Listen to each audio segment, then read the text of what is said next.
Hello friends, this is Miss Allen, and today I'm going to read kind of a silly book to you. Some of you might have already heard it.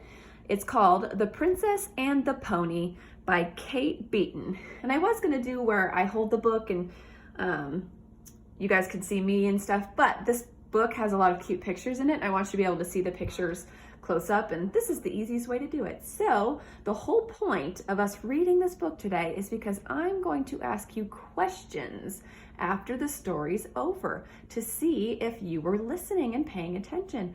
So I can tell you what the questions are ahead of time so you can be thinking about it as we read the story. So one question I'm going to ask you is, who are the main characters of this story? Who's the story about? And I'm going to ask you, where is the setting? Which means, where does the story take place? I'm also going to ask you what happened at the beginning of the story, what happened in the middle of the story, and what happened at the end of the story.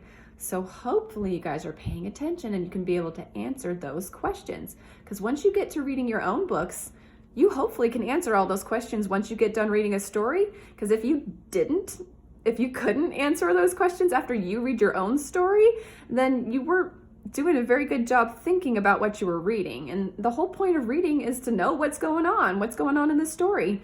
Not just to say the words, you want to be able to understand the story and be excited about what's going to happen next. So many wonderful things. So let's get started. This is The Princess and the Pony. And also, forewarning, it has a little bit of bathroom humor in it, but it's not bad. It'll be okay. So here we go. The Princess and the Pony. There's our princess right there. And it looks like, here's a big hint here, friends. I see a castle. Okay. She's outside. I see, ooh, it looks like she sees horses in the clouds.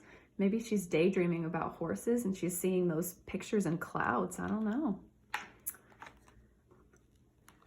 Here we go. All right, it says, in a kingdom of warriors, the smallest warrior was Princess Pinecone. That's her. And she was very excited for her birthday. Most warriors get fantastic birthday presents. Shields, amulets, helmets with horns on them, things to win battles with. Things that make them feel like champions. Princess Pinecone got a lot of cozy sweaters. Warriors do not need cozy sweaters. It says special girl on her sweater. This year would be different. Pinecone made sure to let everyone know exactly what she wanted. A big horse, a fast horse, a strong horse, a real warrior's horse. See, she even drew a picture of it for her parents. And they tried their best. So they're covering her eyes. They're going to surprise her with her birthday present. What do you think she's going to get? But they didn't get it quite right.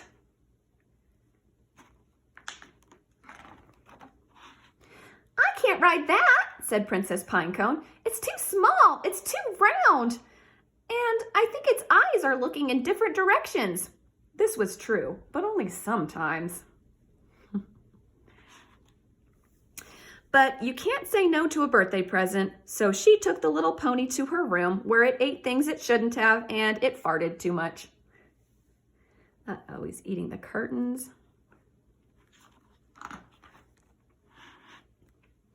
Now, as it happens, a great battle was coming up, and battling is a warrior's favorite thing to do. The princess tried to teach the pony how to be a real warrior horse.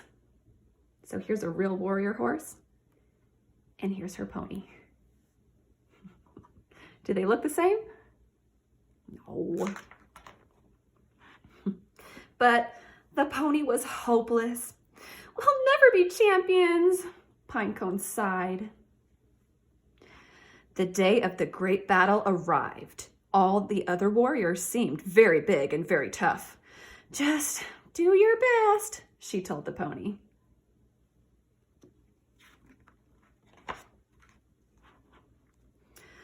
The starting horn sounded, and what a battle it was. There were dodgeballs and spitballs and hairballs and square balls. Those were new.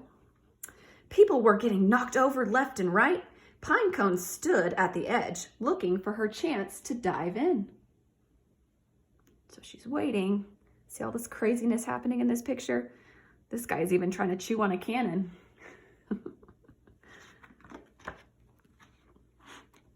Oops, sorry friends. There we go. All right. Just then, Otto the Awful, the meanest warrior of all, charged right for her. The crowd held its breath. Pinecone fumbled for her spitballs.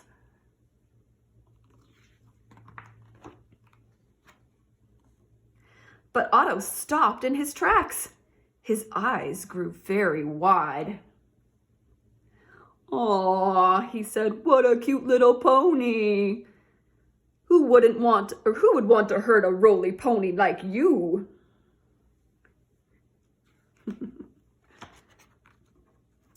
Warrior after warrior paused to admire the pony. "What a cutie pie," said Sally Smash. "He's so round," said Carlos the Cruel. "Aw, he looks a bit like me," said Huge Harold. That's Huge Harold right there. Pinecone was flabbergasted, flummoxed, and floored. "This is not how a battle usually goes," she said.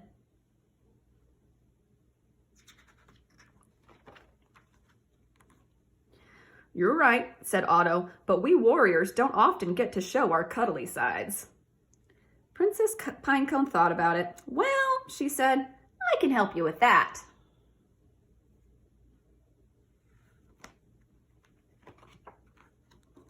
Soon, all the warriors had their own cozy sweaters. They were looking pretty cuddly for a bunch of brutes. I like looking at their sweaters. It's got a little duck and some pizza and a heart and a little kitty cat that says purr, and ice cream and a panda and a star and a little birdie and a rainbow. Those are some fancy sweaters, friends. Everyone voted Pinecone and the pony the most valuable warriors of the day. Pinecone threw her arms around the pony. "You're the best horse a warrior could ask for," she cheered. "Nothing can stop a team like us."